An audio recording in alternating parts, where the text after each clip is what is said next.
الله تعالى ثمانية أنواع: عبادات خالصة كالإيمان والصلاة والزكاة ونحوها، وعقوبات كاملة كالحدود، وعقوبات قاصرة ونسميها أجزية، وذلك مثل حرمان الميراث بالقتل، وحقوق دائرة بين الأمرين وهي الكفارات، وعبادات فيها مال المؤونة حتى لا يشترط لها كمال الأحدية فهي صدقة الفطر، ومؤونة فيها مال القربة وهو العشر، ولهذا لا يبتدئ على الكافر.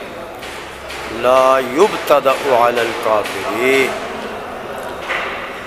وجاز البقاء عليه عند محمد رحمه الله تعالى. په ځای باندې پرېږده کنه شیخه، یو مقام ته خو یې رسوه، په دې منځ کې نیمه خبره کې پرېږده.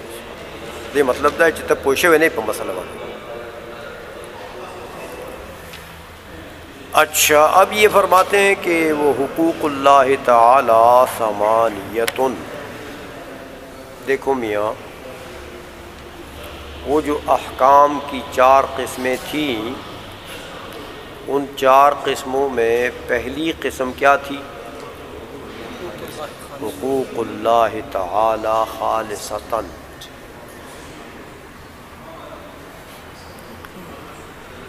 تو فرماتے ہیں کہ یہ وہ حقوق اللہ تعالی، اس کی بحث اگر ہم کریں گے تو میاں حقوق اللہ کی 8 قسمیں ہیں. حقوق اللہ کی نمبر 1 عبادات خالصۃ. حقوق اللہ میں سے ایک قسم کیا ہے؟ عبادات خالصہ. خالصہ کا مطلب کیا ہے؟ خالصہ یہ جو اس کے مقابلے میں آگے آ رہی ہے، اس کے مد مقابل میں آگے آ رہی ہے.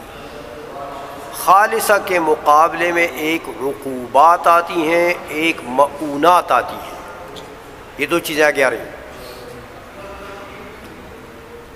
تو یہ عبادات خالصہ ہیں، یعنی نہ اس میں معنی عقوبت ہے نہ اس میں معنی مؤونت ہے. عقوبت والا معنی بھی نہیں ہے اس میں کہ یہ عقاب اور سزا بن جائے، جیسے جرم کے لیے سزا ہوتی ہے. تو یہ عبادات ہیں، اس میں عقوبت والا معنی نہیں ہے. یہ کسی کو اللہ تعالیٰ نے جرم میں نہیں پکڑا کہ اس کے اوپر 5 نمازیں لازم کر دی. تو یہ 5 نمازوں کا لزوم جو ہے یہ کسی جرم کی سزا نہیں ہے. اسی طرح مؤونت والا معنی بھی نہیں پایا جاتا کہ اس میں کوئی مشقت، آپ کو دوسرے کی مشقت اٹھانی پڑے. سمجھ آئیے؟ ایسا معنی بھی اس میں نہیں ہے. تو معنی یہ ہے کہ عبادات خالصہ ہے، یعنی خالصہ عن العقوبت والمؤونت ہے. سمجھے ہو؟ خالصہ کا معنی یہ ہے. مثال دیتے ہیں کل ایمان والصلاۃ والزکاۃ ونحوها، یعنی کل حج والصوم والجہاد. سمجھ آئیے؟ تو میاں کہتے ہیں دیکھو جیسے ایمان ہے، ایمان جو ہے یہ اصل العبادات ہے، اصل العبادات. یعنی ایمان کے بغیر جو باقی عبادات ہیں، جیسے یہ صلاۃ کی مثال دے دی، زکوٰۃ کی دے دی، ونحوہا. اصل کا مطلب یہ ہے کہ یہ باقی عبادات کی صحت اور مقبولیت کا دار و مدار کس پر ہے؟ ایمان پر ہے. اس لیے یہ اصل العبادات ہے. اسی طرح صلاۃ کو دیکھو تو صلاۃ بھی عبادت ہے، اس میں کوئی معنی عقوبت یا مؤونت نہیں ہے. زکوٰۃ کو دیکھو وہ بھی عبادت ہے، اس میں کوئی عقوبت یا مؤونت نہیں ہے. یرحمک اللہ. سمجھ میں آ گئی ہے؟ تو یہ ایک قسم ہے حقوق اللہ میں سے. دوسری قسم ہے وعقوبات کاملۃ. عقوبات وہ جو عقوبت کاملہ ہو. عقوبت یعنی مطلب یہ ہے کہ کسی نے جرم کر لیا، شرعی جرم کر لیا، تو شرعی جرم کی پوری سزا، سمجھ آئیے، اس پوری سزا کو کیا کہتے ہیں؟ عقوبت کاملہ. مثال دیتے ہیں کل حدود،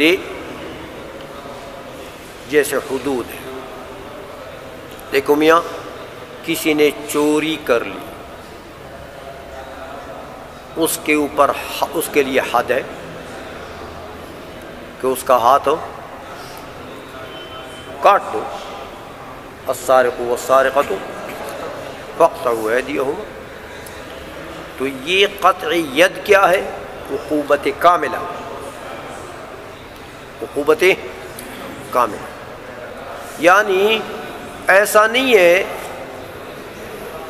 کہ اس میں کسی اور عقوبت کی بھی تھوڑی سی گنجائش ہے، کوئی اور چیز بھی آپ ملا سکتے ہیں اس کے ساتھ، تو مرکب عقوبت بن جائے گی. جیسے حضرت امام شافعی رحمۃ اللہ علیہ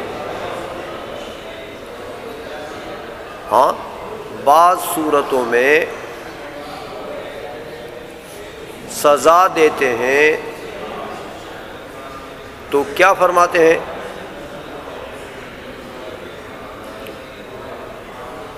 کہ یہ جو جزاء بما کسبا ہے، اصول شاشی میں آپ نے پڑھا ہے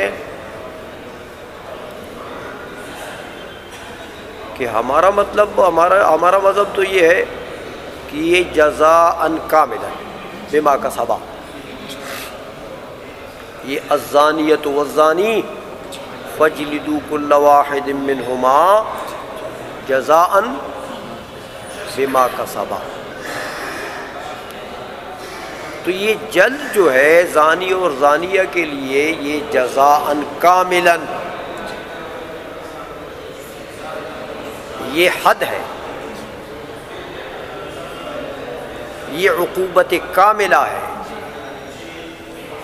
اس کے ساتھ کسی اور سزا کو ملانے کی ضرورت نہیں ہے. سمجھ آ گئی ہے؟ تو امام شافعی صاحب کیا فرماتے ہیں کہ وہ ایک حدیث میں آتا ہے کہ تغریب و عام ان کی ساتھ شامل ہے، کہ کوڑے بھی لگا دو اور 1 سال کے لیے جلا وطن بھی کر دو. تو آپ نے پڑھا ہے کہ ہمارے فقہاء نے اس کا کیا جواب دیا کہ وہ حدیث جو ہے وہ محمول علی السیاست ہے، وہ جزا میں داخل نہیں ہے. وہ تو جزاء بما کسبا تو قرآن نے کہہ دیا، تو وہ حد میں داخل نہیں ہے. وہ تو قاضی صاحب کی سیاست ہے. قاضی صاحب اگر دیکھتے ہیں کہ یار یہ بندہ تو ایسا ہے کہ اس خبیث کو یہاں چھوڑوں گا تو یہ تو کل پھر چوری کرے گا، اس کو بدماشوں کے علاقے میں بھیجو تاکہ یہ چوری کرے تو وہ خود اس کی مرمت کرے. لہٰذا 1 سال کے لیے تجھے میں نے جلاوطن کر دیا، اور راول پنڈی میں جو بدماشوں کا محلہ ہے نا ادھر رہو گے. تو وہ تو اس کی سیاست ہے قاضی صاحب کی. سمجھ میں آ گئی ہے؟ تو بہرحال یہ جو عقوبات کاملہ ہیں، یہ حدود کیا ہیں؟ عقوبات کاملہ ہیں. یہاں کسی اور چیز کی گنجائش پھر نہیں ہوتی، یہ کامل سزا ہوتی ہے جرم کی. وہ عقوبات قاصرۃ، تیسری قسم جو ہے وہ عقوبات قاصرہ ہے. عقوبات یعنی وہ کامل نہیں ہے، وہاں اس میں گنجائش ہوتی ہے. فرماتے ہیں وَنُسَمِّيهَا أَجْزِيَةً، ہم ان کا نام جزا بھی رکھتے ہیں. کیا رکھتے ہیں؟ وہ جو عقوبات قاصرہ ہیں ان کا نام جزا بھی رکھتے ہیں. اس کی مثال دیتے ہیں وَذَلِكَ مِثْلُ حِرْمَانِ الْمِيرَاثِ بِالْقَتْلِ، کہ آپ پڑھ چکے ہیں کہ اگر بیٹے نے باپ کو قتل کر دیا تو بیٹا میراث سے محروم ہو جائے. یہ جو حرمان عن المیراث ہے یہ عقوبت تو ہے، لیکن یہ عقوبت کاملہ نہیں ہے، یہ عقوبت قاصرہ ہے.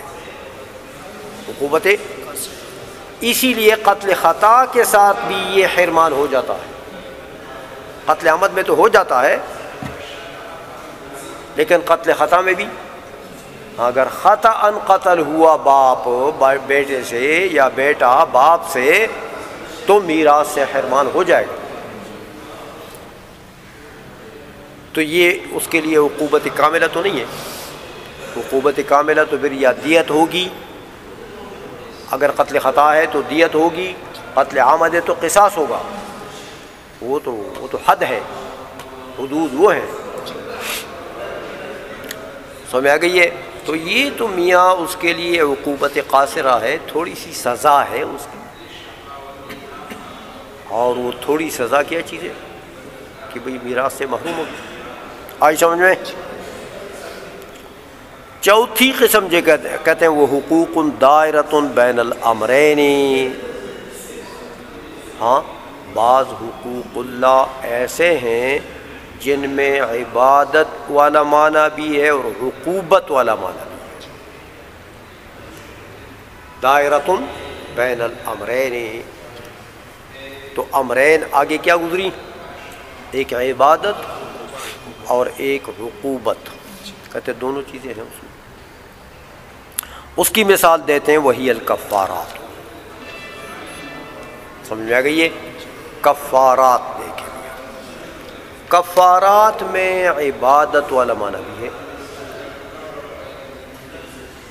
دیکھو کہ کفارہ جو ہے وہ ادا ہوتا ہے کس سے؟ عبادت سے. کفارہ ادا ہوتا ہے کس سے؟ کفارے میں آپ روزے رکھتے ہیں تو روزہ کیا ہے؟ کفارے میں آپ عبد آزاد کرتے ہیں تو اعتاق کیا ہے؟ عبادت ہے. سمجھ آ گئی ہے؟ یا کفارے میں آپ اطعام کرتے ہیں، اطعام، تو اطعام کیا ہے؟ عبادت ہے. تو اب دیکھیں کفارات میں عبادت والا معنی. اور پھر دوسری بات یہ ہے کہ کفارات جو ہیں یہ مسلمان پر واجب ہو جاتے ہیں، کافر پر واجب ہوتے ہیں. یہ وہ عبادت والا معنی ہے. تو عبادت تو مسلمان کی طرف سے ٹھیک ہے، لیکن کافر کی عبادت مقبول ہے فروع میں. اس لیے کفارات میں عبادت والا معنی بھی ہے اور عقوبت والا معنی بھی ہے. عقوبت والا معنی بھی کہ دیکھو میاں اس نے شریعت کی خلاف ورزی کی تو خلاف ورزی کے جرم میں اس کو کفارہ دینا پڑا. سمجھ آئیے؟ عصیان کے جرم میں اس کے اوپر کفارہ واجب. تو یہ عقوبت ہے کہ نہیں ہے؟ یہ سزا والا معنی ہے نا، کہ اگر یہ جرم نہ کرتا تو کفارہ نہیں تھا، اگر یہ نافرمانی نہ کرتا، یہ عصیان نہ کرتا تو کفارہ نہیں تھا. سمجھ آ گئی ہے؟ تو اس میں عقوبت والا معنی بھی ہے کفارات میں اور عبادت والا معنی بھی ہے. اچھا، پانچویں قسم جو ہے وہ عبادت فیہا معنی المعونت. عبادت کے ذات کے اعتبار سے، اصل کے اعتبار سے آپ دیکھیں اس کو تو وہ تو کیا ہے؟ عبادت. عبادت لیکن مؤونت اور مشقت والا معنی اس میں پڑا ہوا ہے، عقوبت نہیں ہے، مؤونت ہے۔ مؤونت کہتے ہیں تحمل مشقت کو، سمجھائیے، یعنی ثقل کو مؤونت کہتے ہیں، بوجھ اٹھانے کو مؤونت۔ دیکھو میاں، یہ جیسے صدقۃ الفطر اس کی مثال دی، حتیٰ لا یشترط لہا کمال الاہلیت، حتیٰ کہ چونکہ معنی مؤونت والا پڑا ہوا ہے، اس لیے اگر محض عبادت ہوتا تو پھر اس کے لیے کمال اہلیت شرط ہوتی، اس کے وجوب کے لیے کمال اہلیت شرط ہوتی۔ جیسے نماز ہے تو نماز کے وجوب کے لیے کمال اہلیت شرط ہے کہ عاقل ہو، بالغ ہو، پھر واجب ہوگی نماز۔ لیکن یہ چونکہ عبادت فیہ معنی المؤونت ہے، من کل الوجوہ عبادت نہیں ہے، مؤونت والا معنی ہے، اس لیے اس کے لیے کمال اہلیت شرط ہو، حتیٰ کہ صبی کی کھوپڑی پر بھی صدقۃ الفطر ہے، فہی صدقۃ الفطر۔ سمجھائیے، تو دیکھو میاں، یہ صدقۃ الفطر جو ہے یہ ہے تو عبادت، کیونکہ صدقہ ہے، صدقہ عبادت کو کہتے ہیں، اسی لیے صدقہ کہتے ہیں اس کو، لیکن مؤونت والا معنی ہے، کیونکہ اس کا سبب کیا ہے؟ رأس،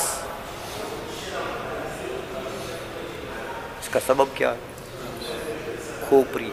تو تم نے کھوپڑی رکھنے کے عوض میں پیسے دے کہ یہ جو میری کھوپڑی ہے اس کو رکھنے کے،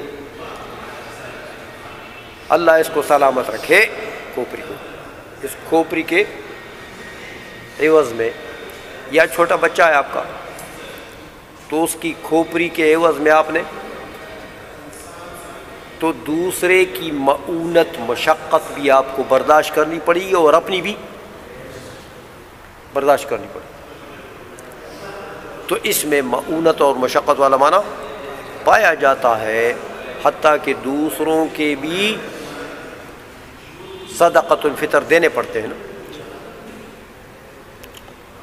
عائشہ میں اچھا، وَمَؤُونَةٌ فِيهَا مَعْنَى الْقُرْبَةِ وَهُوَ الْعُشْرُ، پڑھایا گیا؟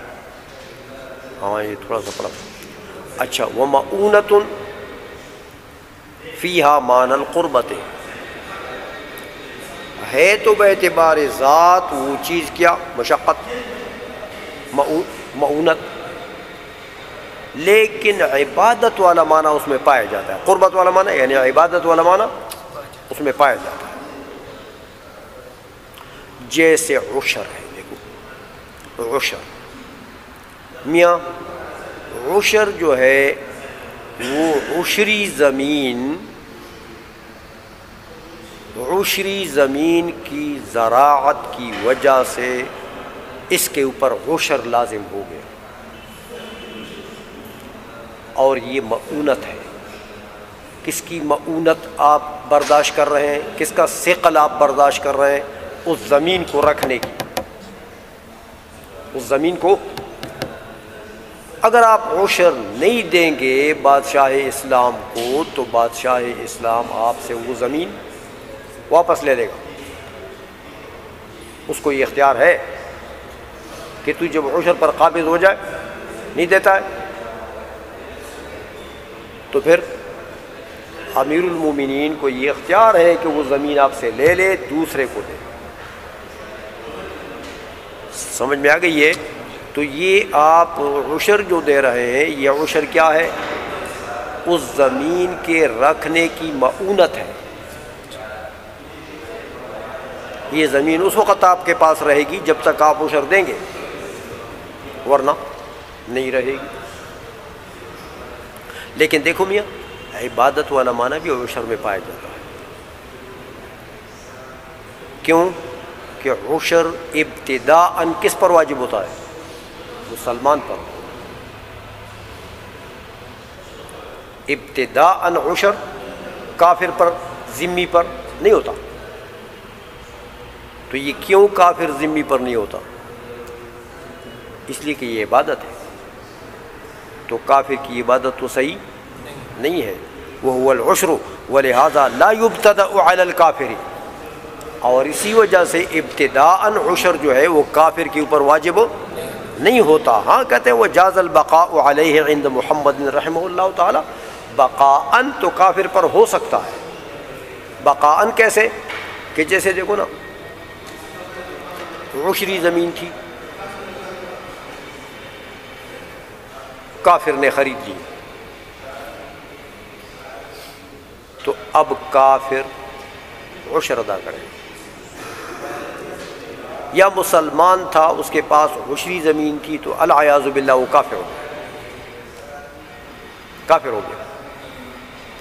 تو اب کیا کرے گا؟ عشر دے گا. تو یہ اس کو بقاءً عشر کہتے ہیں, ابتداءً نہیں. سمجھ میں آ گئی ہے؟ تو امام محمد رحمۃ اللہ فرماتے ہیں کہ بقاءً تو عشر ہے کافر کے اوپر, لیکن ابتداءً نہیں ہے کہ یہ معنی عبادت والا پایا جاتا ہے اس میں. تو عبادت تو کافر کی طرف سے صحیح نہیں ہے. آئی سمجھ میں شیخانوں؟ چلو جی